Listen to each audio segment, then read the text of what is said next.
What's up, everybody? Saigan Cat here. I have a rant today, and it's totally Square Enix related, but it's not Dragon Quest related. How weird is that?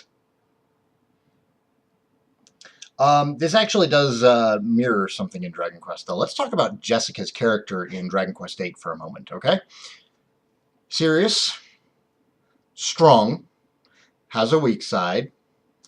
She's a very well-written character. She is a totally fantastic character. However, she does still suffer from Dragon Quest syndrome, which you can play Pretty Princess dress-up sometimes. There's the Divine Bustier, there's the whole Rabbit Girl outfit. Totally not fitting to her character. It was always very strange to me to see her in cutscenes where she'd be wearing, like, one of the ridiculous outfits, and, she's sitting there being all grumbly and very Jessica-like. Like, who tricked you into wearing that? Because it's not something I would see you waking up in the morning and say, I'm going to put on the rabbit ears today. That's what I'm going to do. And now I have this new problem. Again, it's technically the same problem, but with Final Fantasy XIII Lightning Returns. Now, I'm going to put this out there. I have not played through Final Fantasy XIII. I did, however, watch the majority of the game. What I took away from that is that Lightning is a very good character. Very much in the same ways that Jessica is. She takes herself way too seriously, often, and it is a character flaw. She's angry, she can act emotionally sometimes, she's very goal-driven. She's a very good, positive character. We need more female characters like Lightning and like Jessica in our video games, instead of, like, the old school Lara Croft, where she was rich and well endowed and knew acrobatics.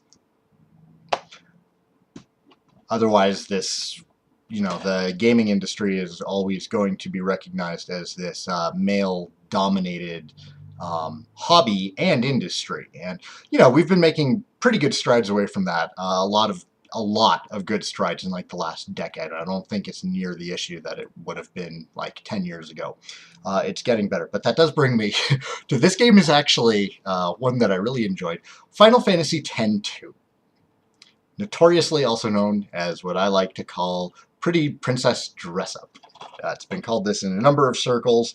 I don't remember where I first heard it, but I go by it anyways. So in Pretty Princess Dress-Up, we have Yuna and Riku, who you recognize from Final Fantasy X. They were okay characters. Riku was kind of written as the bubbly kid sister, and then Yuna was... I didn't like Yuna's character. She was dull. And then you've also got Pain, who is a proxy stand-in for Lulu for whatever freaking reason, when Lulu actually would make a lot of sense to be in here, because clearly Lulu likes her fashion. What with the belts and more belts. Lots of belts. She went to the Square Enix Fashion Academy. So, Final Fantasy X-2, while the story just completely shit all over the best parts of the Final Fantasy X story, which infuriates me, because 90% of that story was terrible, and then 10% was beautifully written, and the ending was amazing and emotional, and then X-2 comes along and shits all over it. However, the combat system in X-2 is absolutely incredible, and the job system works really well, and actually playing the game instead of watching the game is a better experience, which hasn't always been the case with Final Fantasies, where you're just kind of, grinding your way to the next story mark.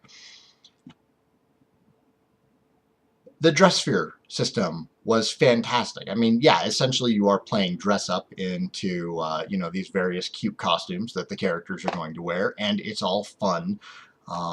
It has Charlie's Angels level dialogue all over it, but at its heart, the game is fun. And that's what I feel, you know, a lot of games are forgetting these days. There are other games which manage to be incredible without being fun. Like, I'm looking at you, Spec Ops: The Line and The Walking Dead adventure game from Telltale.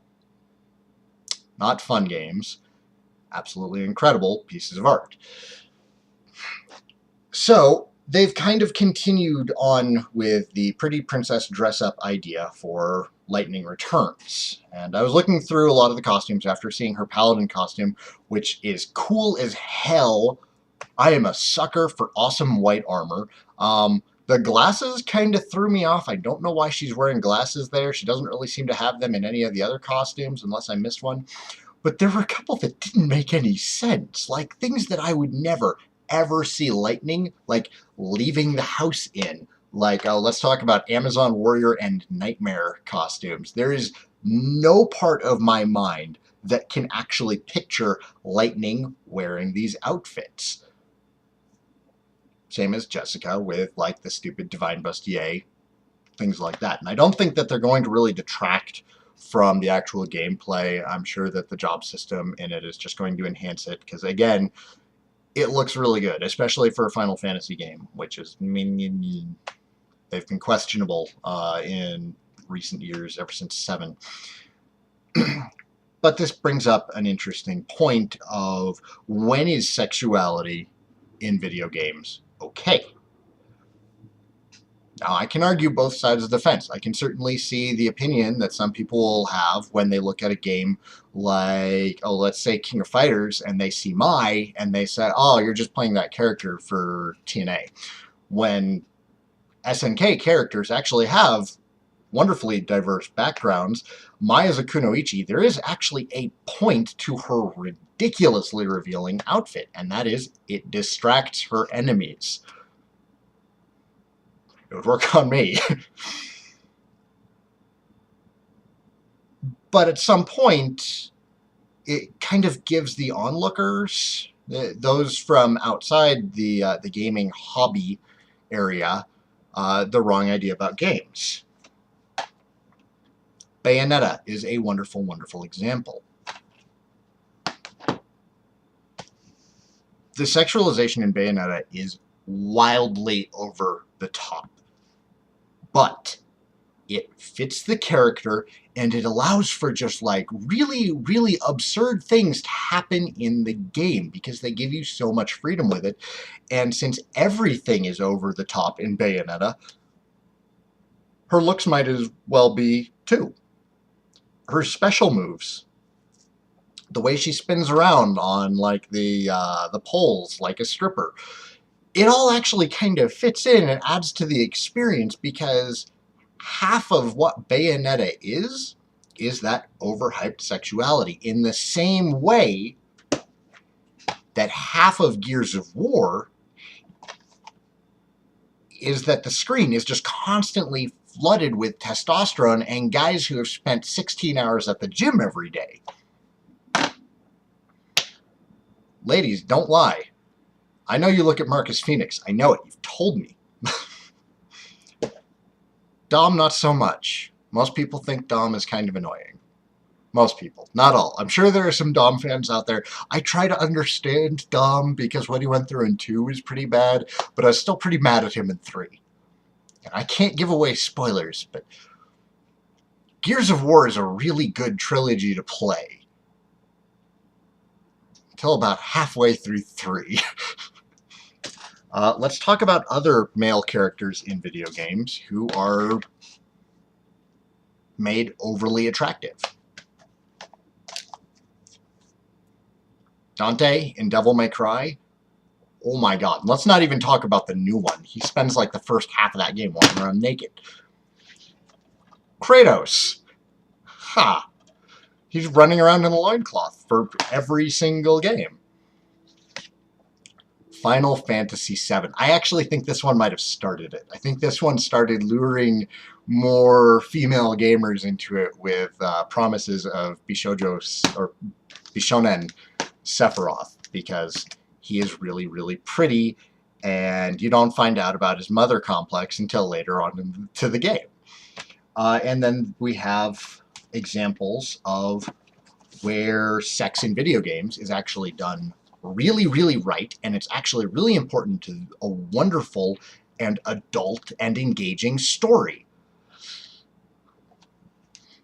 Catherine, holy shit, this game is amazing. If you want more adult stories in your video games and more protagonists that are believable, like Vincent is not really a great character as far as like a hero goes.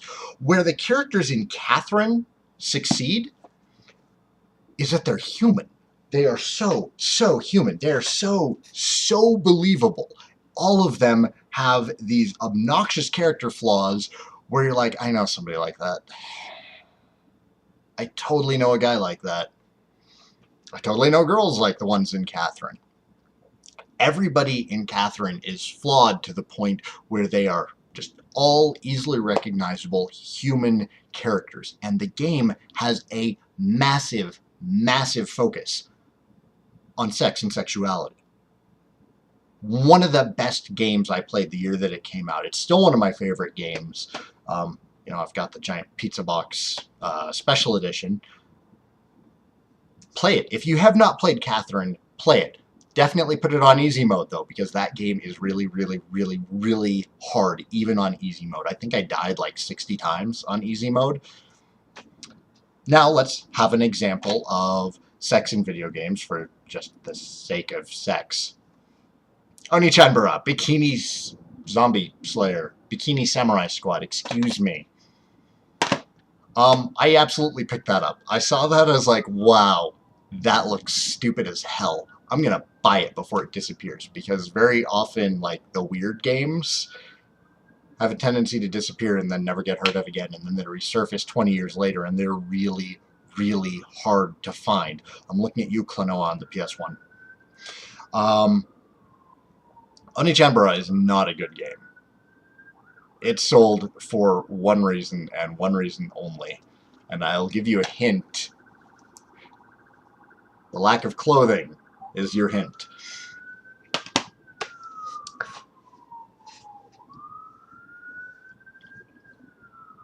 I think it's an important subject to talk about. I don't think that it's a subject to get riled up over. I don't believe that they're overdoing it in one direction or another. There are poor examples on both sides. Kratos, why don't you wear armor?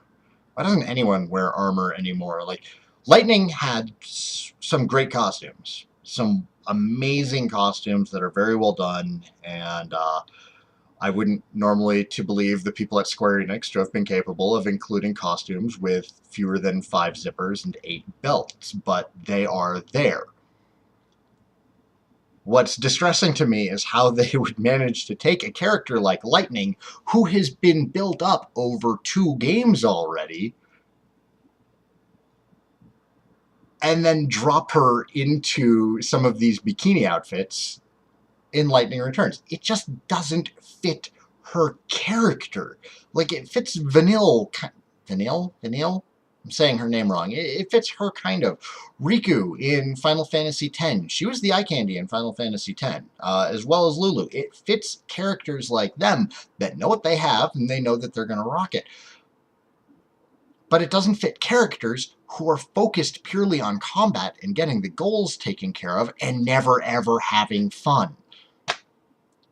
Anyhow, that's just my opinion. It's kind of a pseudo-rant. Like, I'm not even that angry about it. I just kind of wanted to get my thoughts out there. Anyways, let me know what you guys think about sexualization in video games, when it's appropriate, is it ever appropriate, and if it's inappropriate, when. That's all. Saigan out. Peace.